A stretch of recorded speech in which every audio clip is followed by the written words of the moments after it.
Excelente. La próxima. Perfecto.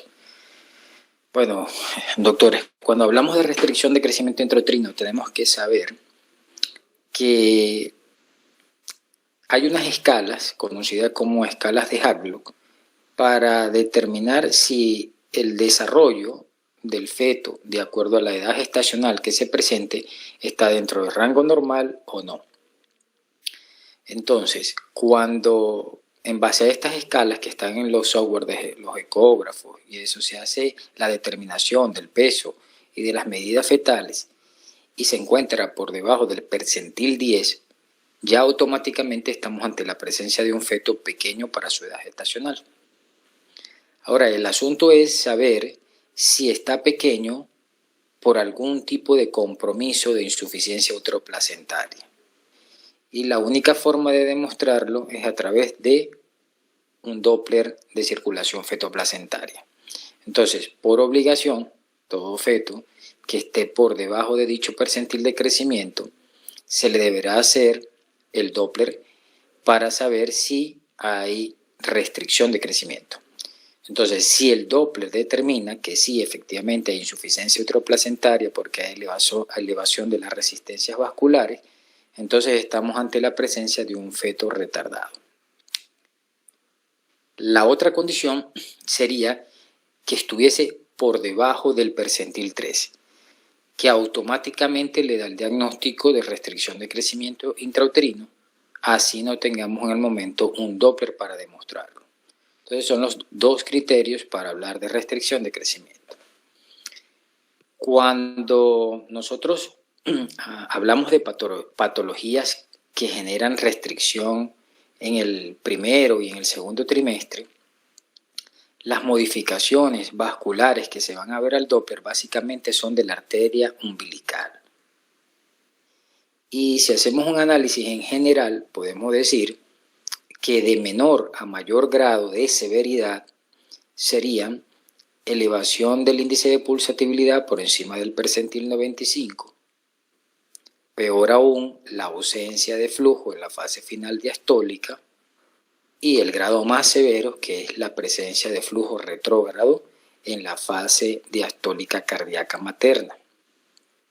Esos son los 3 grados de alteraciones morfológicas de las ondas o de los patrones de onda que dan el análisis de cada una de las arterias vasculares en estudio y que por supuesto tiene que ser realizado por personal entrenado, es decir, capacitado para realizar dicha valoración.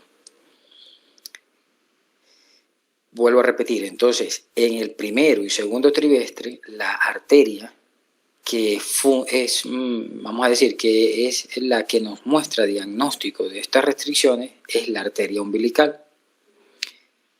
En cambio, en el tercer trimestre, pudiésemos tener una arteria umbilical incluso normal, y por ende la arteria cerebral media es la que se utiliza aquí o la que se altera en este caso cuando aparece una patología restrictiva del tercer trimestre.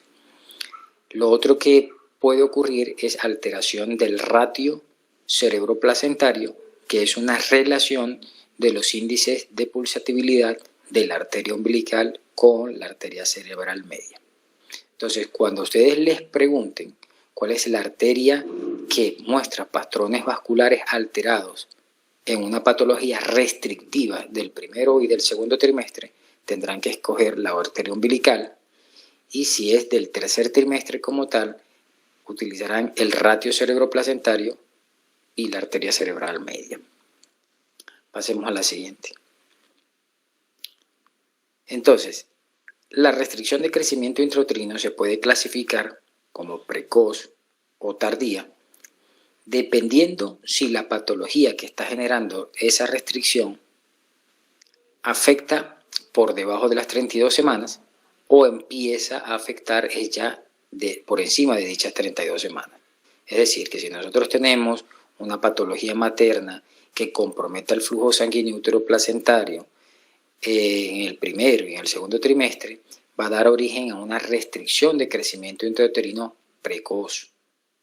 Y el tipo de restricción morfológica que se verá al estudio ecográfico y a los estudios del Doppler es una restricción de crecimiento de tipo simétrica. La simetría se basará en que como es una patología que está afectando desde el inicio del embarazo, comprometerá todos los perímetros de medición del feto, es decir, perímetro cefálico, perímetro abdominal, extremidades. Entonces produce un feto pequeño simétricamente hablando. Y está un poco más asociado a alteraciones después de las 20-22 semanas de tipo preeclampsia severa, la restricción precoz. En cambio, la restricción tardía es aquel embarazo que durante su primer y segundo trimestre estuvo completamente normal, pero que la patología o la comorbilidad que está produciendo la restricción empieza a afectar es el último trimestre del embarazo. Por ende, el tipo de restricción morfológica que da en este caso es asimétrica. ¿Y por qué asimétrica? Porque solo disminuye el perímetro abdominal fetal, mas no se mete con los otros, es decir, el perímetro cefálico ni con las extremidades. Por ende, da una asimetría en la parte de la morfología fetal. Se preguntarán por qué afecta entonces el perímetro abdominal y no los otros. Porque el feto, el órgano intraabdominal fetal de mayor volumen es el hígado. Y allí tenemos nosotros todos los que son reservas energéticas de glucógeno del feto.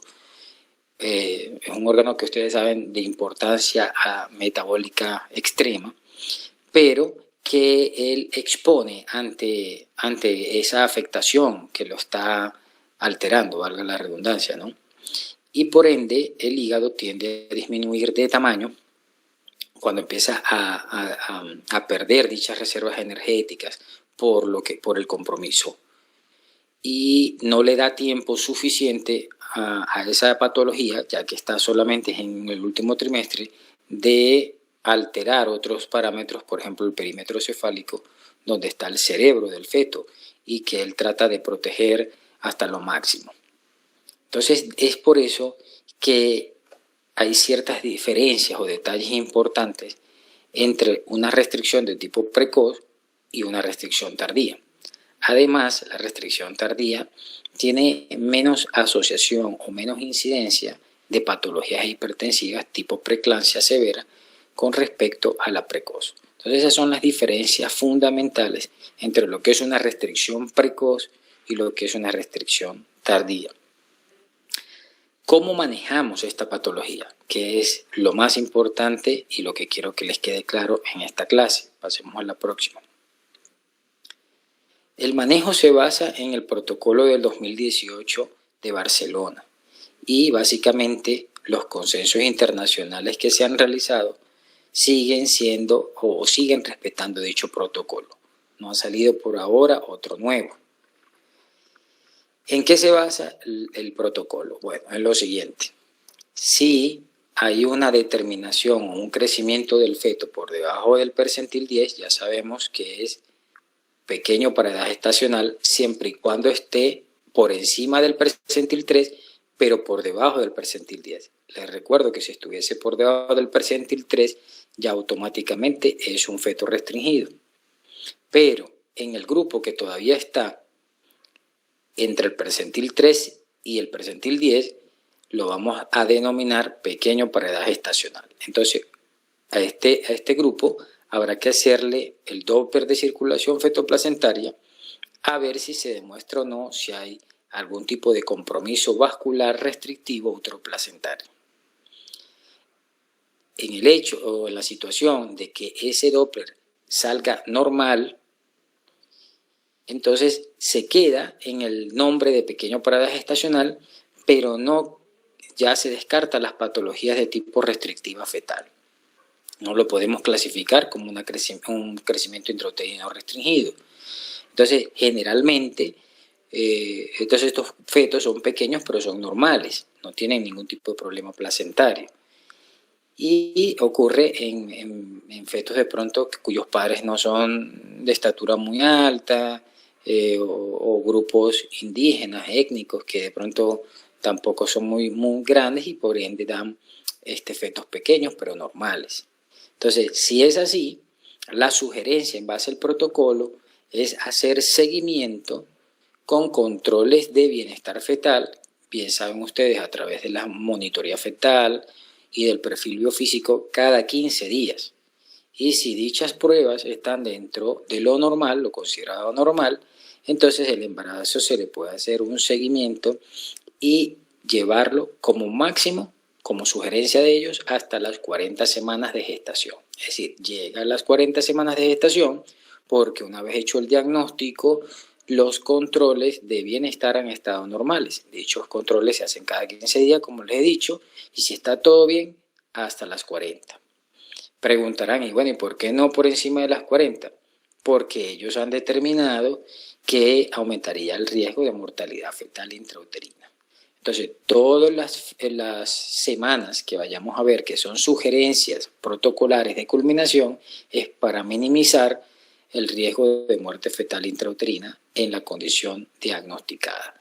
Entonces, tenemos al grupo pequeño por edad gestacional, lo llevamos hasta las 40 semanas porque todo estaba bien. La vía de culminación del embarazo, si no hay contraindicación, por supuesto, debería ser la vía vaginal. Entonces tendríamos que hacer una inducción del trabajo de parto a las 40 semanas. Ahora tenemos el otro lado, que es el Doppler que sí está alterado. Entonces, si ya hay Doppler alterado, de acuerdo al grado de alteración, podemos determinar que hay 4 grados de restricción de crecimiento. En el primer grado, que es una insuficiencia uteroplacentaria leve a moderada, hay una elevación del índice de pulsatividad por encima del percentil 95 de las arterias en estudio. Ya bien saben cuáles son las mejores para diagnóstico de acuerdo al trimestre. Pero solo hay elevación de ese índice, es decir, hay un aumento de la resistencia, más no hay ningún otro tipo de alteración morfológica al Doppler. Eso lo clasifica como una restricción de tipo 1 y aquí el seguimiento debe ser un poco más cercano con respecto al grupo anterior. Debe ser un seguimiento ya de bienestar fetal, semanal, con las mismas pruebas de monitoría, anteparto y con el perfil biofísico. Si todo va bien, aquí el momento ideal para la culminación son las 37 semanas. Esas 37 semanas también deberían ser culminadas por vía vaginal si no hay contraindicación en el caso. Ahora, un grado mayor de severidad, es decir, una insuficiencia uteroplacentaria severa, es cuando dicho Doppler refleja no solo la elevación del índice de pulsatividad, sino que además hay ausencia de la presencia de flujo en ese vaso en estudio durante la fase final de diástole. Ese es el segundo parámetro que nos indica que la situación es un poquito más compleja o más severa. Entonces ya esta alteración lo clasifica en un CIR 2, de grado 2. Entenderán ustedes que el seguimiento ya no puede ser semanal, sino cada 72 horas, cada 48, 72 horas. Y si la situación lo permite, la culminación de ese embarazo es a las 34 semanas, donde tenemos dos grupos controversiales con respecto a la culminación del embarazo. Unos que dicen que lo mejor sería programar una cesárea y el otro grupo que determina que sí se debería permitir, si las condiciones son favorables, el parto vía vaginal. Entonces vamos a aceptar estas dos propuestas, el parto vaginal si las condiciones son favorables o cesárea programada a las 34 semanas. Son las dos formas de culminación en un CIR tipo 2 aceptadas. Por supuesto, como estamos con un feto que es prematuro, pretérmino de 34 semanas, está implícito que lleve 48 horas antes de la culminación del mismo su maduración pulmonar con los esquemas que ustedes conocen de betametasona o dexametasona. Vámonos al otro grupo, al CIR3. Debe ser clasificado como CIR3 si conseguimos todas las alteraciones morfológicas al Doppler mencionadas, pero que además la situación es peor, porque ya el flujo ni siquiera pasa en el sentido hacia el feto, sino que se regresa del feto a la madre. Es decir, es un flujo retrógrado en la fase final diastólica cardíaca materna. Eso está ya determinando la sospecha de acidosis fetal. ¿Ok?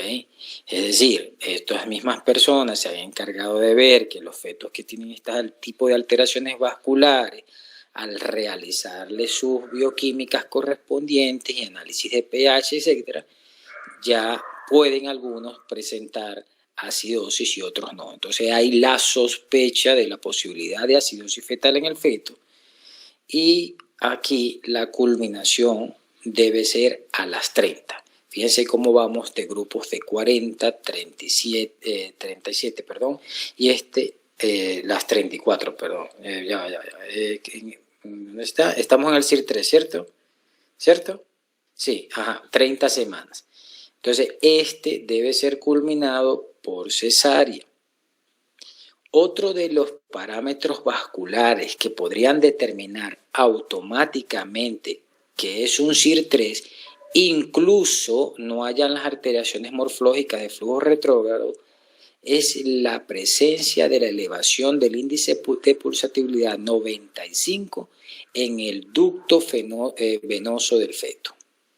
Fíjense una cosa, cuando hablábamos de la elevación de los índices de pulsatividad por encima del percentil 95 en arterias como la umbilical, el ratio cerebroplacentario, la cerebral media, nos ubicábamos en el CIR1. Pero el conducto venoso es el único parámetro vascular aislado que solo por el hecho de estar elevado su índice de pulsatividad por encima del percentil 95, automáticamente ubica a ese feto en una restricción tipo 3. Es para que lo tengan en cuenta.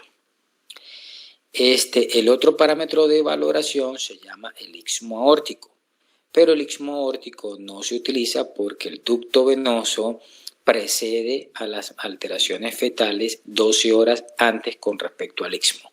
Entonces ya el hecho de adelantarse, por decirlo así, para que ustedes me entiendan, la alteración morfológica en el ducto 12 horas antes del istmo, descartamos la del istmo y nos quedamos con las valoraciones de umbilical, cerebral media, tal, y el ducto venoso también. Entonces, elevación del índice de pulsatividad por encima del percentil 95 del ducto venoso es un CIR3, o flujo retrógrado con respecto a las otras arterias es un CIR3 también, o la presencia de ambos. Entonces, si la culminación es por cesárea a las 30 semanas de gestación, ¿ok? Las pruebas de seguimiento aquí de bienestar son más cercanas, ¿no? Ya no son cada 48 a 72 horas, sino que se deben hacer monitorías prácticamente a diarios con estudios de perfil a diario. En un embarazo normal, el perfil biofísico, cuando se realiza por indicación obstétrica, le da un rango de seguridad, si todo está bien, de 7 días. Es decir, le hago un perfil biofísico porque sospecho, vi una monitoría categoría 3, quería corroborar si hay o no alteraciones, le complemento con el perfil biofísico, y si el perfil está perfecto, yo digo, no, perfecto, bienestar fetal, excelente. Eso no debería modificarse la situación materno-fetal con un perfil bien hasta 7 días desde ese momento en adelante. En estos casos estamos hablando de valoraciones a diarias porque ya hay una patología restrictiva severa, como es del CIR3. Entonces, aquí hay que hacerlo diario. Por supuesto, son pacientes que están hospitalizadas, y si no hay alteraciones muy importantes de esos estudios diarios, se lleva el embarazo, como ya les dije, a las 30 semanas. Implícito también la maduración pulmonar previa, y además lo que es la neuroprotección fetal, porque si recuerdan la clase de RPM que les dije que todo paciente con embarazo de 32 semanas, la cual se vaya a culminar el embarazo, debe llevar como 6 horas antes, neuroprotección fetal con sulfato de magnesio. ¿Sí se recuerdan de eso, cierto? Sí, señor. Sí, señor. Perfecto, entonces estamos hablando de 30 semanas, por ende tenemos que colocar esa neuroprotección 6 horas antes de interrumpir el embarazo y 48 horas antes comenzar con su esquema de maduración pulmonar. Y la situación peor que puede existir es el CIR4, porque ahí todo está alterado. No solamente tenemos los flujos retrógrados de todas las arterias, sino que también vamos a conseguir alteraciones de flujos retrógrados a nivel del ducto venoso, y al realizar las pruebas de monitoría, por ejemplo, que en este caso son cada 12 horas, vamos a conseguir monitorías muy feas, categoría 3, con perfiles biofísicos subóptimos. Ya aquí no es ni siquiera sospecha, ya esto es casi confirmatorio de una acidosis fetal intrauterina, y aquí hay que interrumpir el embarazo a las 26 semanas. Imaginen ustedes, por la prematuridad extrema, el mal pronóstico que tiene el feto en estas condiciones. También está la maduración pulmonar, también está la neuroprotección, y la vía de culminación obvio es cesárea para minimizar el riesgo de hemorragia subaracnoidea fetal. Entonces, básicamente, estos son los protocolos en base a las alteraciones del Doppler para clasificar la restricción y saber cuándo y cómo se debe culminar. ¿Alguna pregunta? Doctor, nosotros podríamos sospechar de una restricción del crecimiento mediante la altura uterina de la paciente. Sí, obvio, esa es una valoración clínica, pero recuerden que tienen que, vamos a decir, tienen que analizar como buenos detectives médicos si esa disminución de la altura uterina es porque la paciente llegó perdiendo líquido, si es porque la paciente de pronto tiene un feto en transverso, y obvio, al no estar en un sentido longitudinal, sino que transversal, la altura tiende a bajar, ¿ok? Pero sí, todo ese compás o ese abanico de diagnóstico, usted clínicamente tiene que incluir allí la restricción como posible, ¿ok? Y si tiene la sospecha y la ecografía obstétrica general le da para un feto con un peso no acorde a la edad gestacional, entonces ya ustedes saben que por ende tendrán que pedir el Doppler para asegurar o definir si en verdad es un pequeño para edad gestacional o si es una restricción, y de tener una restricción ver qué grado de restricción tiene. Es importante también que sepan, que se aprendan, es una sola página ahí que la que les estoy mostrando, y que se aprendan cuáles son las alteraciones vasculares que ocurren, porque de pronto podemos tener a un perinatólogo o a una otra persona capacitada en realizar el estudio que no les diga exactamente CIR 1, CIR 2, CIR 3, CIR 4, sino elevación de resistencia vascular, y ustedes tienen que leer y detallar qué tipo de alteración vascular le dio a esa persona, a ese doctor que hizo el estudio, para que ustedes mismos clasifiquen la restricción. Porque si, por ejemplo, están clasificando una restricción tipo 1 porque hay elevaciones de los índices de pulsatividad, pero no les mencionan otras cosas, y ustedes dicen, bueno, esto es un 1, y la paciente tiene 38 semanas, esa paciente no se puede ir, porque el protocolo dice que estas pacientes tenían que culminar las 37. ¿Sí me hago entender? ¿Sí? Entonces ya se supone que si les llegó a 38 y se demostró que es un 1, entonces ustedes mandan a hospitalizar de una vez a la paciente, y prácticamente es meritorio realizar, culminar ese embarazo. Lo que quiero decir es que deben conocer cuáles son las alteraciones morfológicas al Doppler, porque si no se lo colocan como diagnóstico, ustedes deben clasificar el grado restrictivo que presenta ese feto. ¿Estamos claros? Sí, señor. Bueno, señores, yo creo que mañana sí, tenemos emergencia hipertensiva. Hoy me habían abandonado y yo la verdad no me acordaba, no es que era la hora, sino que tengo tantos en el celular que yo decía, uy, no coloqué cuál era la hora. Y entonces, como no me habían enviado el link, yo dije, bueno, pero menos mal que después se acordaron que tenían la clase, ¿no? Mañana es a las 7 de la noche. Pregunto, si hubiese alguna posibilidad por ahí remota de hacerlo antes, en la mañana. ¿Ustedes tienen algún otro tipo de compromiso? Pues, doctor,